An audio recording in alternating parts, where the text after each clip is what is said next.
Have you ever wondered why there's still so many drug cartels and drug gangs despite the endless series of drug busts by drug enforcement agents? Join Richard Ebeling and me in this week's segment of the Libertarian Angle as we examine the only way to put these people out of business.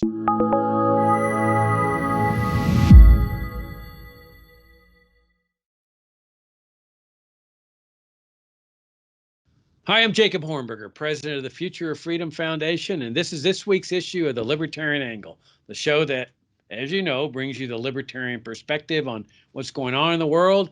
And I'm joined, as I am every week, by my co-host, Richard Ebeling, who teaches economics at the Citadel. Richard, good to see you again.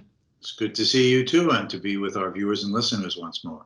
Yeah, it's nice to be back with y'all. This is the first time you're watching one of our videos or getting exposed to the Future of Freedom Foundation, you can subscribe to our YouTube link and come to fff.org to read thousands of articles and see hundreds of videos that we have published over 30 years since FFF was established. All right, Richard, I just finished watching Narcos Mexico, the second season, and this was after watching the Narcos series on the rise of the drug cartels in Latin America and in South America in the 70s. And then the second part about Mexico involves the torture and assassination or the murder of a DEA agent named Enrique Camarena, and then the whole context of that and what the DEA did in retaliation and the whole thing of the drug war. And I thought that, maybe we should come back and revisit the drug war. We've addressed it before, but what I found fascinating about these series, and I know you haven't watched some of them because you and I talked about that, but what I find fascinating is they really depict the utter futility of the war on drugs. I mean, you see all these prosecutions today, extraditions from Mexico, all the hoopla of, prosecuting El Chapo, a major drug lord in Mexico, putting him in jail for the rest of his life. I've seen this firsthand, and I grew up on the border, Laredo, Texas. It was a major hub for drug importation in the 60s and 70s and 80s. And, I've seen judges meting out these huge sentences. I've seen the DEA break up drug gangs and arrest drug defendants in Laredo. The Narcos series shows how these drug cartels got established in South America, and then how the DEA and the South American drug enforcement people would come and bust up these cartels. And there'd always be this hoopla of, oh, we've destroyed this cartel. But as the series depicts so well, as soon as they knock out one cartel, a competing cartel comes in and fills the void. And so it's this endless process that they bust one, they prosecute them, they convict them, put them into jail, and there's either one or five more that are out there quickly taking their place. And of course, you can address the economics of this better than I can, but this is a straight law of supply and demand. They crack down, they bust somebody, that restricts supply. Black market prices soar of the drugs, and so that attracts more suppliers to get into the market to make these huge amounts of money. And it also attracts, the higher the price goes up, then the more they attract regular people who see an opportunity to score big. And it just boggles my mind that people can't see that. The people who support this drug war just can't see that. They have this mindset that, oh, we can still win the war on drugs if we just keep busting, one gang, one drug lord or whatever, we're finally going to win it. They don't understand that this phenomenon that you bust one and there's five more quickly taking their place. And the other irony of it is that if you really want to get rid of these drug gangs and drug cartels and all the violence that comes with them, there's really only one way to do that, and that's by ending drug prohibition. It's drug prohibition itself that gives rise to the drug cartels and these unsavory people that know how to operate in a black market with violence. We saw this in Prohibition when America prohibited the possession or distribution of or ingestion of alcohol. You had the Al Capones and the booze gangs and the violence and the machine gunnings.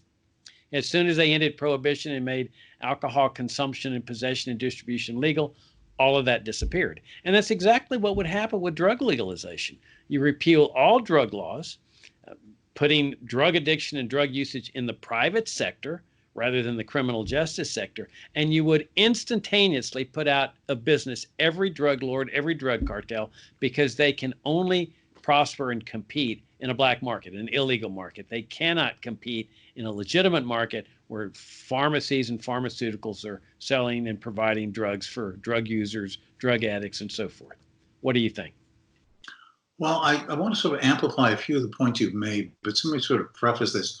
What is at the heart of the problem beneath the case for making these things illegal? And that is the premise, the idea that there are people who may be acting in ways that can be viewed as harmful to themselves and to those around them through their own personal actions.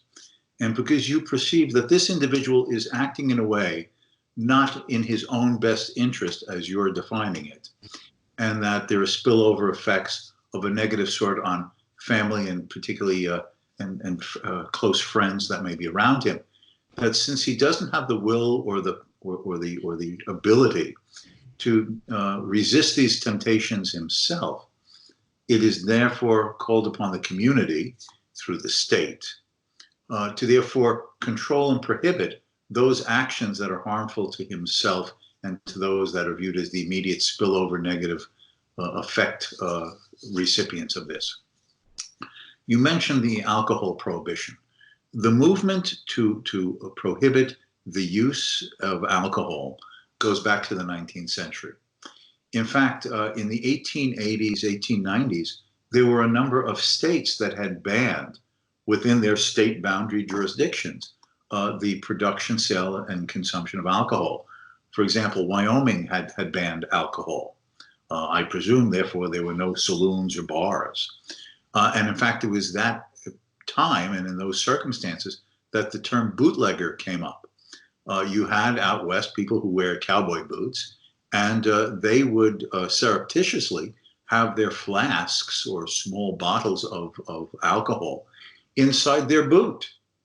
And then they would pull it out, I guess sell it by the swig. I don't know. I'm not that conversant with every meticulous detail of that. But but that's where the phrase bootlegger comes from. Now, why did they do this? And it's all parallel to the drug issues, if I can sort of give this historicity to it. And that is, well, a person is harming themselves by not being able to control their ability to drink.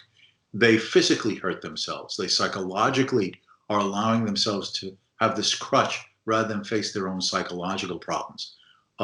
They're so lost in their alcoholism that they don't think of their own future or their loved ones. The image of the fellow who gets his pay at the end of the week and immediately runs to the saloon and drinks away it all, and therefore his wife and children have no money to live on.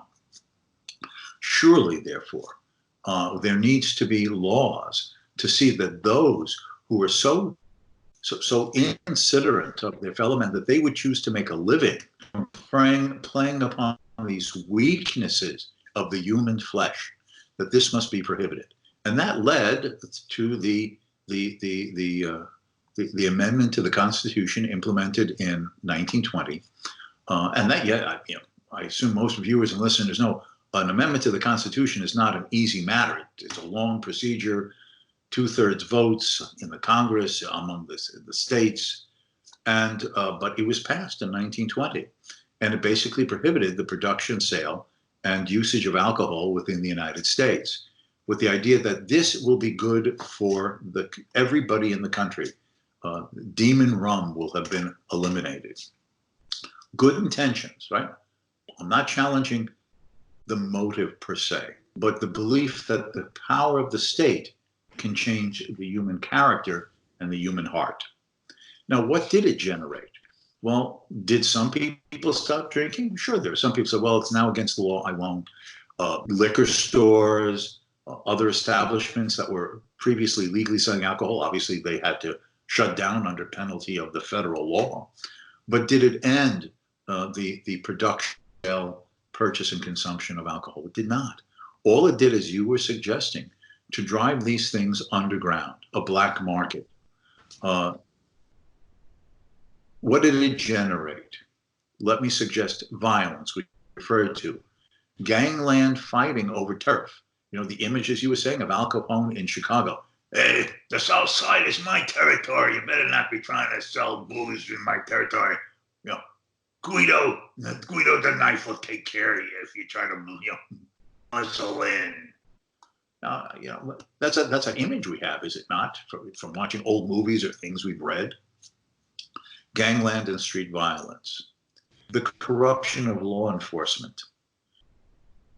The federal authorities and certainly the local authorities were easily tempted, either with money or the threat of various types of blackmail, to be informers informing the bootlegging gangs when there would be raids, when they should avoid being caught, or if the local sheriff had to at least look good because he was coming up for re-election.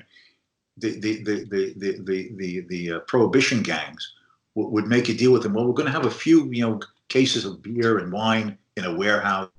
You look good for the voters. You've broken the bottles up and poured down the drain. Where, of course, we've taken the vast stock and moved it someplace else. So it's all a con. Then the corruption of the legal system. Can we get some blackmail information on the prosecutor or even the judge for him to throw out the case or declare it a mistrial? All of these things were reality, just as they are found to be in various settings with the drug cases. That you would buy alcohol illegally in an alley off the back of a truck. There were the speakeasies, the illegal nightclubs. You'd walk in the alley down to the basement of the back of a building, and you knock on the door, and someone would say, "What is it?" "Joe sent me." You go in, and the curtains open, and there, there's the bars and the stage with the dancing girls, doing the Charleston da da da da da da da da da da, and everybody's having a good time with the alcohol. And what about raiding the speakeasy?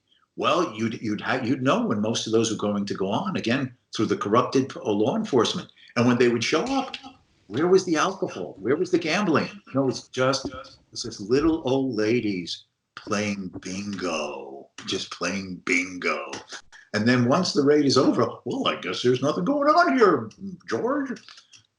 The booze comes out again, and the girls are dancing their hoochie coochie dances. I mean, this was the reality.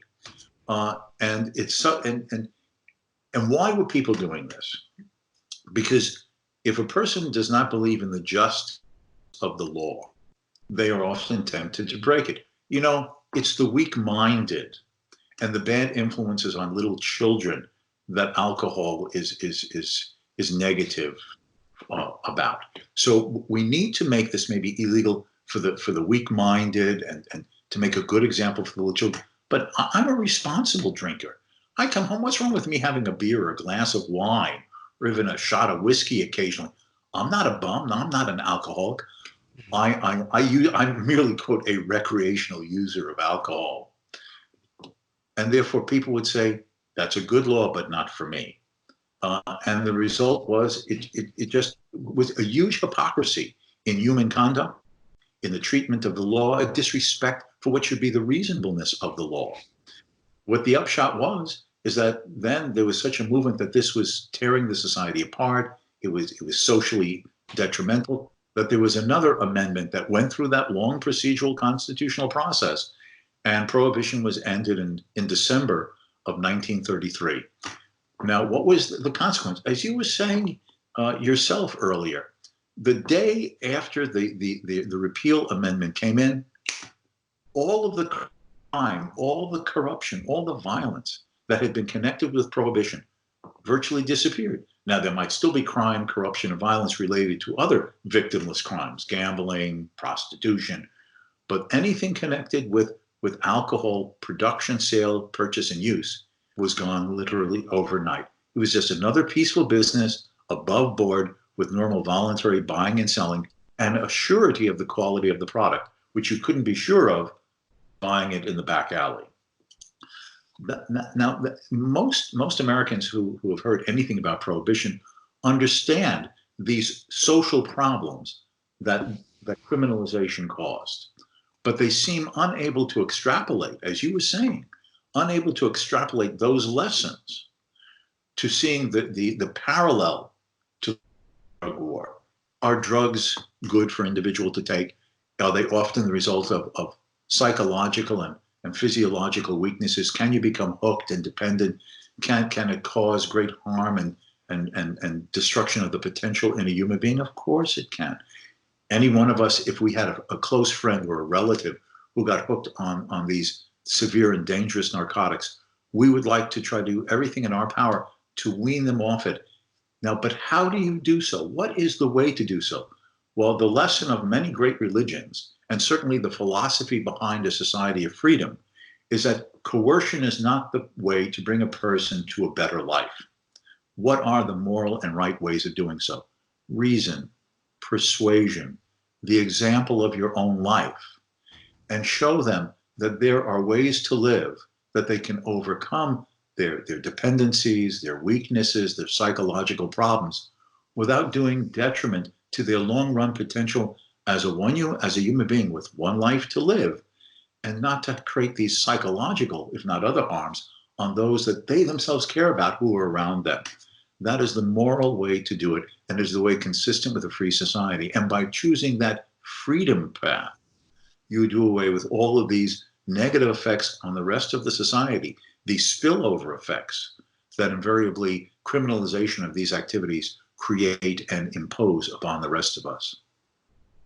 Yeah, you've outlined two general areas of argumentation against the drug war. One is the moral or freedom argument, and then there's the utilitarian argument that this thing is just a total fiasco.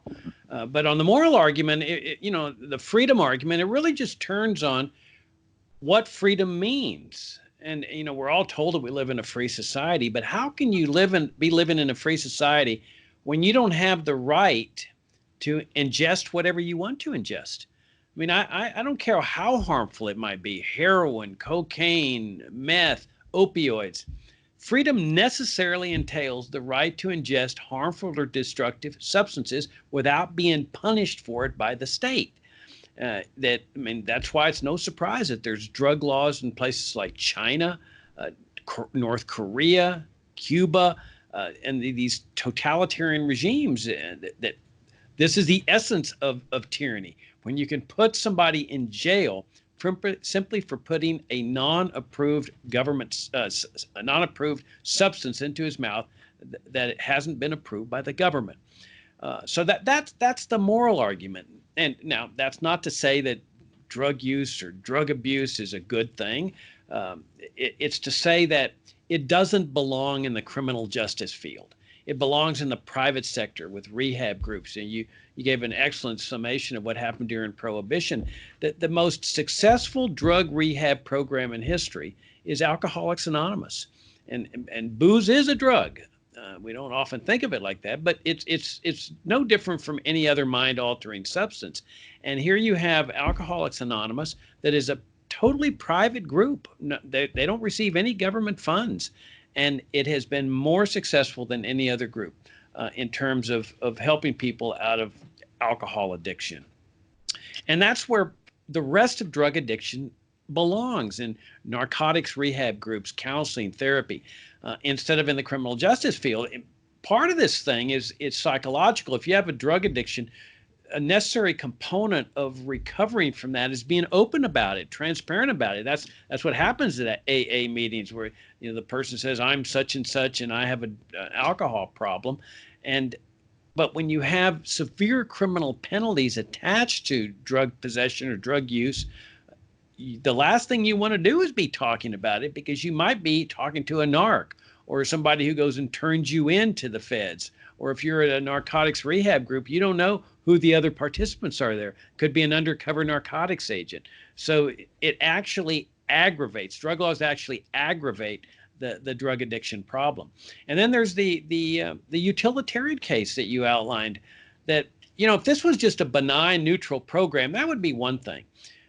It would be a severe violation of liberty, but you'd say, well, it's not causing any harm except destroying liberty. But here, it's much worse. I mean, all the violence that comes with drug prohibition, including among drug users. You don't see a wino going out and mugging people and robbing people to get the money to pay for a bottle of wine, because wine is very reasonably priced. So the cost of getting a few bucks, panhandling or whatever, is not that high. The wino doesn't want to take the chance with robbing somebody.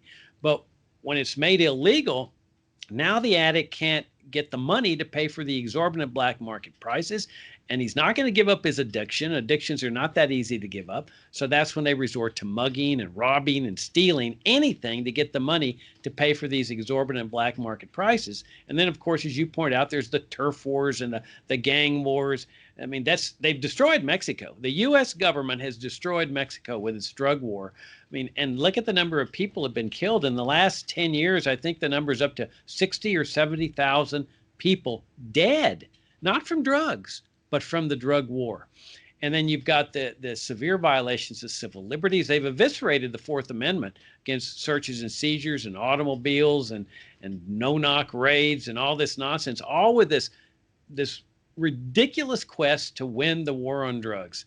You've got asset forfeiture laws where they stop people on the highways and just steal their money, especially poor people that are transacting in cash.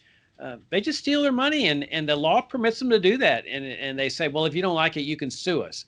Well, the problem is that if you're poor and they've taken all your cash, you don't have the money to hire a lawyer. And even if you do hire a lawyer, all your money is going to be spent in legal fees. So the default position is always, well, let them take the money. What can I do about it? And then the corruption, the bribes along the border. You can't tell me that those drug shipments that are coming in are not as a result, in part, by a payment to a border official to look the other way when a particular truck is crossing. I mean, they're making big money on this. There's the salaries for judges and court personnel and deputy sheriffs and DEA agents. They've all got mortgages to pay.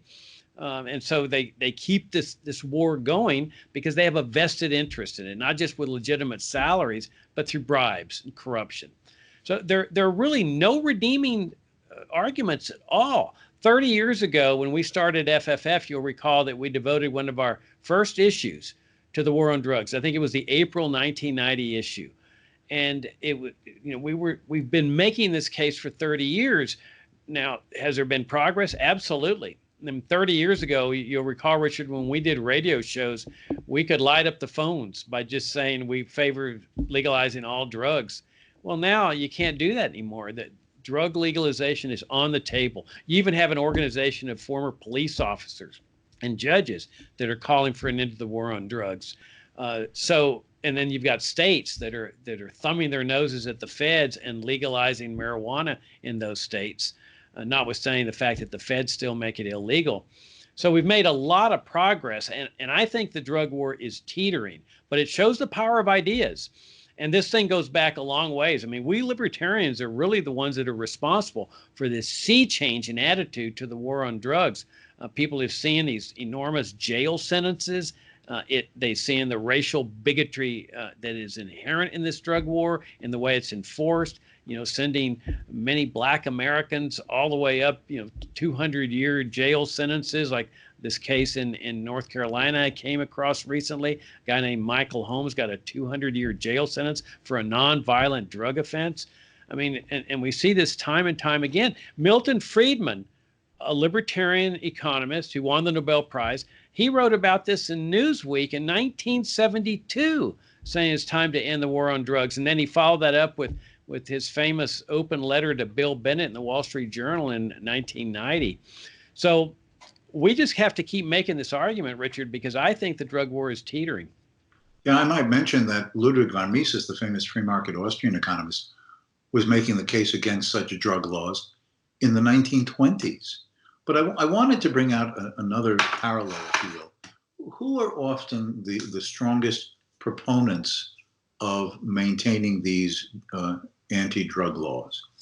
And most often, we find them among our conservative political cousins. And if you ask them why, it's sinful, it's immoral, it's not right. Well, I would just ask them, what is the most important thing that an individual should be concerned with if you are especially a Christian conservative? The saving of your soul. If you're a Christian, are you not concerned with eternal life and heaven or hell, salvation or damnation?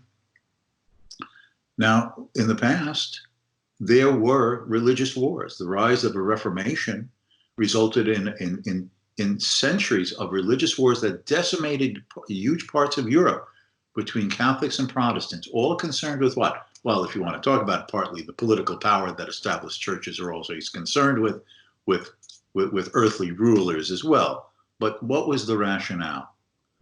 Salvation of the soul, not allowing your fellow human being to be misdirected to follow a wrong or misguided or Satan-influenced faith. The soul was too important to leave it unregulated. The soul of man is too important to leave it unregulated. Now, finally, all of the death and destruction that those religious wars caused resulted in the emergence of a truce. If we keep doing this, we're going to kill each other. So why don't we finally accept the fact, out of practical exhaustion and philosophical reflection, on saying that acceptance of salvation in any way is a matter of the individual's conscience. We are depoliticizing it. We are depoliticizing it. And if you are concerned with the soul of your fellow man, it is voluntary and peaceful and private proselytizing, not the power of the state. Do you see religious wars in America? Do you see people having, black market activities to try to influence other people's salvation? Do you see the corruption of the political system to try to get them to be for your religion as opposed to someone else's or the denomination? No. We have left it to the conscience of the individual and the free and voluntary associations of religious groups and denominations to maintain their faith and to proselytize it for it. And no one believes anymore in believing that you resort to the state to try to get people to live right in this way. I would suggest that this is the parallel. Why are you against it? It is sinful. It is a sacrilege against